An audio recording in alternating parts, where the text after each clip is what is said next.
ତ୍ରେତୟା ଯୁଗର ଏମିତି ଏକ ରାଜା ଯିଏକି ସ୍ୱର୍ଗ ମର୍ତ୍ତ୍ୟ ଏବଂ ପାତାଳ ଜୟ କରି ଦେବରାଜ ଇନ୍ଦ୍ରଙ୍କୁ ସ୍ୱର୍ଗରୁ ବି ତାଡ଼ିତ କରିଥିଲେ। ସେ ହେଲେ ଦୈତ୍ୟରାଜ ବଳି ଏବଂ ପ୍ରହ୍ଲାଦଙ୍କ ନାତି ଯିଏ ଥିଲେ ପରମ ଦାନବୀର।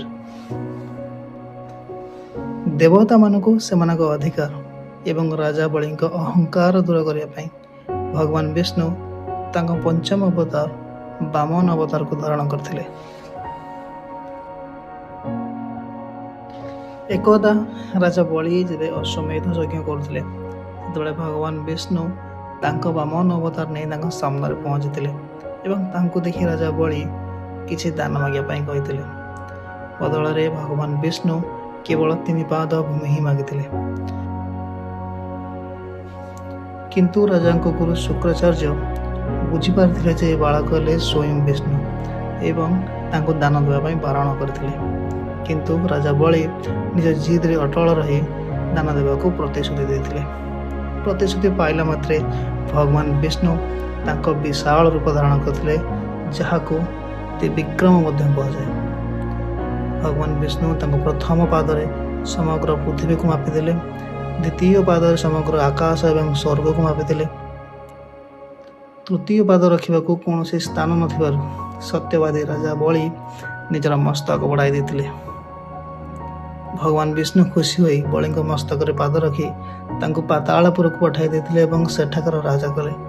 ବଳିଙ୍କ ଭକ୍ତିରେ ସନ୍ତୁଷ୍ଟ ହୋଇ ଭଗବାନ ବିଷ୍ଣୁ ନିଜେ ପାତାଳରେ ତାଙ୍କ ଦ୍ୱାରପାଳରେ ରହିବାକୁ ମଧ୍ୟ କହିଥିଲେ।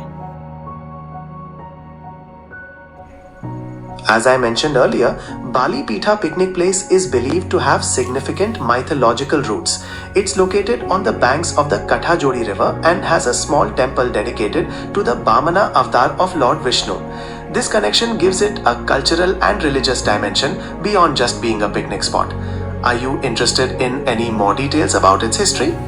Okay, I think I'm going there. If I go in right now in this place, how many time I can reach in my car? As confirmed before, driving to Bali Pitha picnic place in your car right now would likely take around 10 to 15 minutes, assuming normal traffic conditions. Okay, thank you Gemini. Have a great time relaxing there. AI ଠାରୁ ଏକଥା ଶୁଣି ମୋ ଘରଠାରୁ ମାତ୍ର 6.2 kilometre drive କରି ମୁଁ ଯାଇ ପହଞ୍ଚିଲି ଚାନ୍ଦୋଲିର ଏହି ବଳି ବାମନ ପୀଠରେ।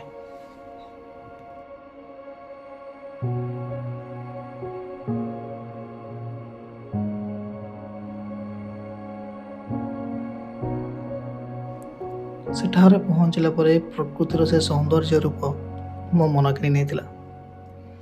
ପ୍ରକୃତିର ସୌନ୍ଦର୍ଯ୍ୟରେ ଭରପୁର ଏ ପୀଠ ଗୋଟେ ପଟେ କାଠଯୋଡ଼ି ନଦୀର ଶାନ୍ତ ପ୍ରବାହ ଓ ଅନ୍ୟପଟେ ଶ୍ୟାମଳ ବନାନୀ। କୁହାଯାଏ ବାସ୍ତବରେ ଭଗବାନ ବିଷ୍ଣୁ ତାଙ୍କ ବାମନ ଅବତାରରେ ଏଠାରେ ପାଦ ରଖିଥିଲେ, ସେଥିପାଇଁ ଏହାକୁ ବଳି ବାମନ ପୀଠ ମଧ୍ୟ କୁହାଯାଏ।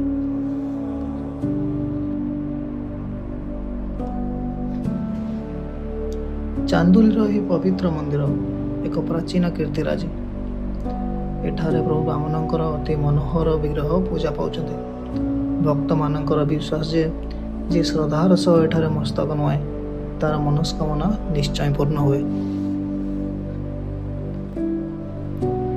ଏହି ସୁନ୍ଦର ସୌନ୍ଦର୍ଯ୍ୟର ପ୍ରକୃତ ସତ ସେ ମନ୍ଦିରର ପୂଜାରୀଙ୍କ ସହ କଥା ହେଲା ପରେ ମୋତେ ଜଣାପଡ଼ିଲା ଏବଂ ତାଙ୍କ ସହ କଥା ହେଲା ପରେ ମୋତେ ବହୁତ ଆଘାତ ମଧ୍ୟ ଲାଗିଲା।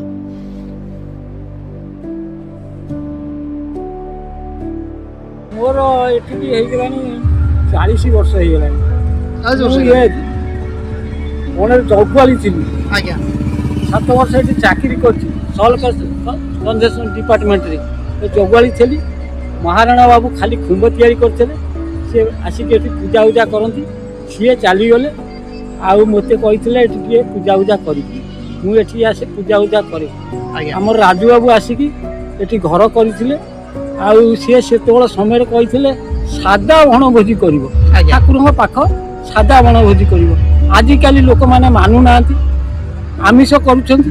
ଆମିଷ ଯଦି କଲେ ଦୂରରେ କଲେ, ମଦ ଗୁଡ଼ାକ ଖାଇକି ଏଠି ଇଏ ହେଉଛନ୍ତି, ଏଇଗୁଡ଼ାକ ଟିକେ ଖରାପ ଲାଗୁଛି। ତା ପାଇଁ ଯଦି ପ୍ରଶାସନ କି ଆପଣମାନେ ଇଏ କରନ୍ତେ ଟିକେ ଇଏ ସୁଧୁରନ୍ତା। କାହିଁକିନା ମା ଭଉଣୀ ଝିଅ ନେଇକି ସମସ୍ତେ ଆସୁଛନ୍ତି। ଏଇ ଯେଉଁ ବ୍ୟାଚଲର ମାନେ ଆସୁଛନ୍ତି, ଏଇ ସବୁ ପିଆ ପିଇ କରିକି ଏଠି ଗାଳି ମନ୍ଦ ହେବାଟା ଭଲ ଲାଗୁନାହିଁ।